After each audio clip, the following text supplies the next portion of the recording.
il y a dans cette expression des points à faire ressortir et j'aimerais en faire ressortir 2 ou 3. D'abord, il s'agit de discerner la volonté de Dieu, c'est-à-dire discerner la volonté de quelqu'un d'autre que nous-mêmes. Et il y a donc, on pourrait dire dans cette expression, l'idée principale de l'obéissance. Discerner la volonté de Dieu, c'est dans le but de la faire et donc d'obéir à Dieu. Et c'est un point important qui nous montre que le salut que nous recevons par l'évangile de Dieu nous pousse, nous amène, nous conduit à une vie d'obéissance, avec des motifs nouveaux, renouvelés, comme nous l'avons vu juste à l'instant, mais il y a toujours dans le croyant ce désir de faire la volonté de Dieu. C'est une vie d'obéissance. Non pas une vie d'obéissance légale, obéir parce qu'on est contraint d'obéir, mais c'est le plaisir de l'homme renouvelé par Dieu de rechercher et de faire sa volonté.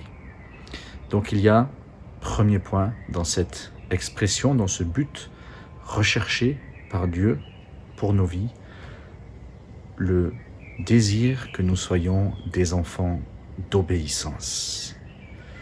Faire discerner la volonté de Dieu. Et on remarque le verbe qui est utilisé, discerner.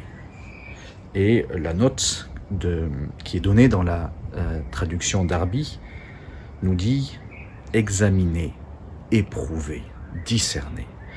Et c'est un verbe qui est très évocateur. C'est un verbe qui nous montre que la volonté de Dieu, ce n'est pas simplement une question de connaissance d'un commandement, je le connais ou je ne le connais pas. Mais il y a un exercice spirituel associé à la connaissance de la volonté de Dieu.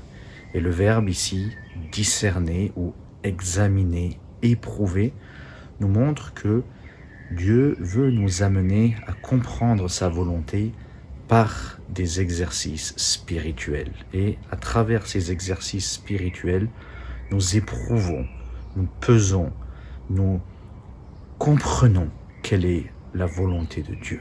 Ce n'est pas quelque chose de facile, quelque chose qui nous est donné à connaître comme une information, mais c'est quelque chose qui est connu par un travail spirituel en nous, par des exercices spirituels. Pour que vous discerniez quelle est la volonté de Dieu. Donc l'obéissance à travers des exercices spirituels. Et enfin, il y a ces 3 qualificatifs pour décrire la volonté de Dieu. Elle est toujours bonne et agréable et parfaite.